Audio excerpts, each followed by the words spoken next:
नमस्कार, मी अशोक मुरुमकर. काय सांगता मध्ये आपलं स्वागत. आपण आता जर पाहिलं तर करमाळा तालुक्यात आज वेगवेगळ्या दिंड्या आलेल्या आहेत. उद्या मानाची श्री संत निवृत्तीनाथ महाराजांची पालखी सोहळा देखील करमाळा तालुक्यात प्रवेश करणार आहे. त्यापूर्वी आज त्याच्या पूर्वसंध्येला जर पाहिलं तर करमाळा शहरामध्ये आज आणखी एक मोठी पालखी आलेली आहे. ती म्हणजे नेवासा इथून आलेली ग्रंथराज ज्ञानेश्वरी पालखी सोहळा हा करमाळा तालुक्यात आज त्यांना प्रवेश केलेला आहे. या पालखी सोहळ्याचं हे दुसरं वर्ष आहे. या पालखी सोहळ्याचे प्रमुख हबप मस्के महाराज आपल्या बरोबर आहेत. आपण त्यांच्याशी चर्चा करणार आहोत. देवीदास मस्के महाराज यांचं आपण या ठिकाणी स्वागत करूयात. महाराज, तुमचं स्वागत आहे. हा पालखी सोहळा तसं पाहायला गेलं तर आम्ही पाहिलं करमाळा तालुक्यात तुमचा पालखी सोहळ्याचा प्रवेश झालेला आहे. काय नेमकं वातावरण आहे, पालखीबद्दल माहिती काय? श्री क्षेत्र नेवासा ते श्री क्षेत्र पंढरपूर असं शेकडो वर्षापासून दिंडी रूपानं वारकरी जातच होते, परंतु त्या दिंडीला गेल्या वर्षी आम्ही सोहळ्यामध्ये रूपांतरित केलं आणि अनेक दिंड्या एकत्र येऊन ज्याप्रमाणे देहू आणि आळंदीवरून सोहळे निघतात किंवा त्र्यंबकेश्वरचा तुम्ही उल्लेख केल्याप्रमाणे निवृत्तीनाथांचा सोहळा निघतो, अगदी त्याच पद्धतीनं गेल्या वर्षीपासून हा सोहळा निघालेला आहे. नेवासा हे क्षेत्र संत ज्ञानेश्वर महाराजांची कर्मभूमी मानली जाते. जशी समाधी भूमी ही आळंदी आहे, त्याप्रमाणे कर्मभूमी ही नेवासा आहे. कारण नेवासा या क्षेत्रीच त्यांनी या जगाला तत्वज्ञान, ज्ञानेश्वरी आणि अमृतानुभव या ग्रंथाच्या रूपाने दिलेला आहे. किंवा थोडक्यात आपल्याला असं म्हणता येईल की ज्ञानदेवे रचिला पाया, ज्ञानेश्वर महाराजांनी वारकरी संप्रदायाची पायाभरणी नेवासेमध्ये ज्ञानेश्वरी ग्रंथ रचनेच्या रूपाने केलेली आहे. त्यामुळे वारकरी संप्रदायाचं आदिपीठ, मूळ पीठ किंवा उगम स्थान हे श्री क्षेत्र नेवासा आहे. म्हणून नेवासा क्षेत्राला वारकऱ्यांच्या दृष्टीनं अनन्यसाधारण असं महत्व आहे. या सोहळ्याचं हे दुसरं जरी वर्ष असलं तरी देखील मी सांगितल्याप्रमाणे शेकडो वर्षाची वारीची परंपरा ही नेवासाला असल्यामुळं हा सोहळा अगदी आळंदी देहूच्या धर्तीवरच आपल्याला आढळून येतो. याची शिस्त असेल, स्वच्छता असेल किंवा भजन प्रियता असेल, भजन निष्ठा असेल, सगळ्या मंडळींनी ही वर्षानुवर्ष जपलेली असल्यामुळं तिचा उपयोग आम्हाला झालेला आहे. आज आम्ही या करमाळा शहराच्या परिसरामध्ये वास्तव्याला आहोत. आज आमचा 10वा मुक्काम आहे नेवासापासून आणि पंढरपुराकडे आम्ही निघालेलो आहोत आणि अतिशय आनंदाचं असं वातावरण, उत्साहाचं वातावरण वारकऱ्यांमध्ये. महाराज, आपण जर पाहिलं तर पंढरपूरला येणारे लाखो वारकरी असतात. त्यामध्ये मानाच्या जी पालख्या आहेत त्यामध्ये 1 ते 10 अशा मानाच्या पालख्या आहेत. आपण हे दुसरं वर्ष आहे, आपली नेमकी प्रशासनाकडे काय मागणी? प्रशासनाकडे आमची मागणी ही आहे की मी बोलून गेल्याप्रमाणे नेवासा हे क्षेत्र अतिशय प्राचीन आणि वारकरी संप्रदायाच्या दृष्टीने अतिशय महत्वाचं आहे. कारण ते वारकरी संप्रदायाचं उगम स्थान आहे.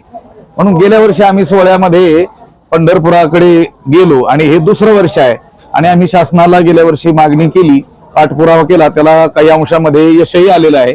शासनानं मानाच्या सोहळ्यामध्ये आमचा समावेश करण्याचा आम्हाला शब्दही दिला, मुख्यमंत्र्यांनी तशी कार्यवाही करण्याचे आदेशही दिले आणि आपण पाहता त्याप्रमाणे शासकीय सुविधांचा लाभ देखील आम्हाला या वर्षी मिळतो आहे. महाराज, हे आपलं पालखी सोहळ्याचं हे दुसरं वर्ष आहे.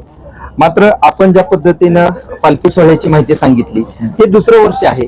मग एवढा दिवस पालखी सुरू करायला काळ का गेला होता? हा उद्देश काय होता आता ही सुरू करण्यात? असं आहे, नेवासा हे क्षेत्र मी सांगितलं त्याप्रमाणे अतिप्राचीन असलं तरी देखील दीर्घकाळ ते उपेक्षित राहिलं.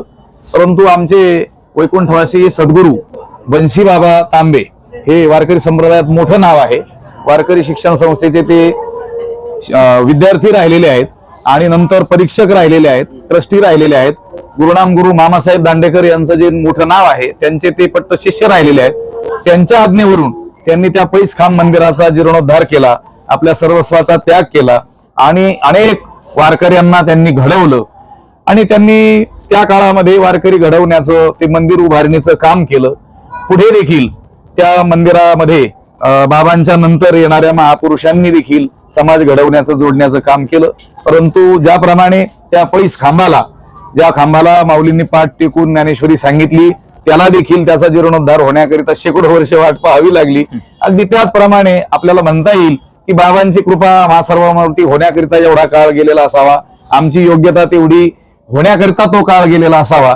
परंतु गेल्या वर्षीपासून बाबांनीच आम्हाला दिलेलं बळ, त्यांची झालेली कृपा, ज्ञानोबरायांची कृपा आणि सर्व साधू संत उदाहरणार्थ गुरुवर्य गाथामूर्ती रामभाऊजी महाराज राऊत असतील, आमचे राम महाराज झिंजुरके असतील, अनेक सेवानाथ महाराज वगैरे भजननिष्ठ असलेली जी मंडळी आहेत, नेवासा परिसरातीलही अनेक महाराज मंडळी असतील, किंवा आमचे देवगडचे असलेले राष्ट्रसंत ज्यांना म्हणतात भास्करगिरीजी महाराज असतील, या सर्वांच्या सहकार्यानं आम्ही हे कार्य हाती घेतलं आणि त्याला यश बऱ्यापैकी आलेलं. आपल्या पालखी सोहळ्यामध्ये नेमकं वारकरी किती आहेत आणि ह्या पालखीचं नियोजन कसं असतं?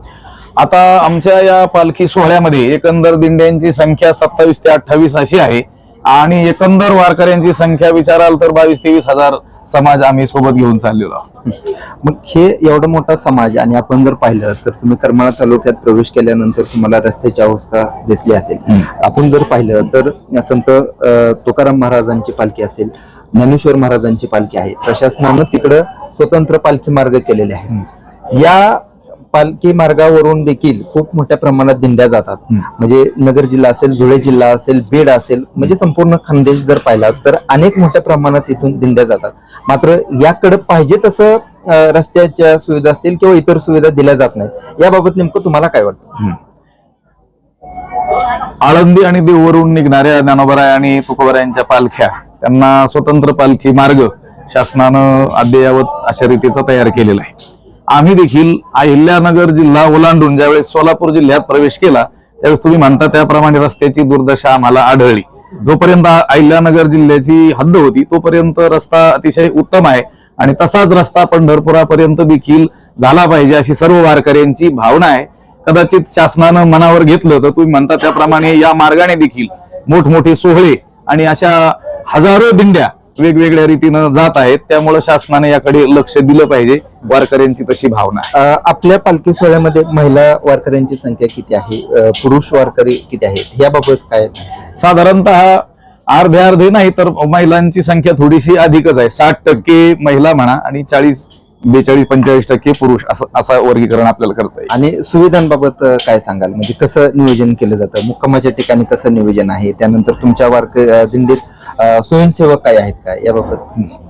आता पालखी सोहळा हा खरा एक संशोधनाचा विषय असतो आणि देहू आळंदीवरून निघणारे जे पालखी सोहळे आहेत त्यावर अनेक जिज्ञासू विद्यार्थ्यांनी PhD प्रबंध देखील लिहिलेले आहेत. कारण याचं जे मॅनेजमेंट आहे खरंच हा अभ्यासाचा काय असतो, एक विषय असतो. एवढा लाखो समाज एका वेळेस चालतो, रांगेत चालतो, पुन्हा विशिष्ट ठिकाणी थांबतो, तिथं अगोदर जाऊन त्या लोकांची जेवणाची म्हणा, नाश्त्याची म्हणा, चहा पाण्याची म्हणा अगदी व्यवस्था चोखपणे केली जाते. किंवा हे लोक पोहोचण्याच्या पूर्वीच मुक्कामाच्या ठिकाणी हे असे तंबू, ज्याला टेंट म्हणूयात, ते ठोकले जातात, व्यवस्था केली जाते. हा एक मोठा असा विषय आहे. कारण ज्याला त्याला जे जे काम नेमून दिलेलं असतं तो चोखपणे आणि माऊलींची सेवा म्हणूनच करतो, म्हणून हे सगळं होणं शक्य असतं. धन्यवाद महाराज, तुम्ही आमच्याशी संवाद साधला. या वारीच्या मार्गावरती ही वारी सुखकर कशी होईल या दृष्टीने करमाळकर सोलापूर प्रशासन देखील नक्कीच प्रयत्न करत आहे. मात्र या मानाच्या पालखीमध्ये आपल्या देखील पालखीचा समावेश व्हावा यासाठी देखील नक्कीच प्रयत्न करणं आवश्यक आहे. मानाच्या पालखीला ज्या सुविधा दिल्या जातात त्या सुविधा आपल्याला नक्कीच दिल्या जात आहेत असं आम्हाला समजतंय. याशिवाय आपलं नगर प्रशासन जे आहे त्यांनी देखील तुमच्यासाठी खूप मोठी मदत दिली आहे असं देखील समजतंय. याशिवाय सोलापूरमधून ज्या काही सुविधा आहेत त्याच्यासाठी तुम्ही येणाऱ्या काळात नक्कीच पाठपुरावा करताल आणि या पालखी मार्गावरून, या मार्गावरून ज्या काही दिंड्या जातात त्यांना देखील तुमच्या पाठपुराव्यानं अनेक सुविधा मिळतील असं म्हणायला काय हरकत नाही. नक्कीच हा पालखी सोहळा हा उत्साहाचा पालखी सोहळा आहे. येणाऱ्या काळात हा पालखी मार्ग देखील व्हावा ही आपण प्रार्थना करूयात. धन्यवाद महाराज, तुम्ही संवाद साधला.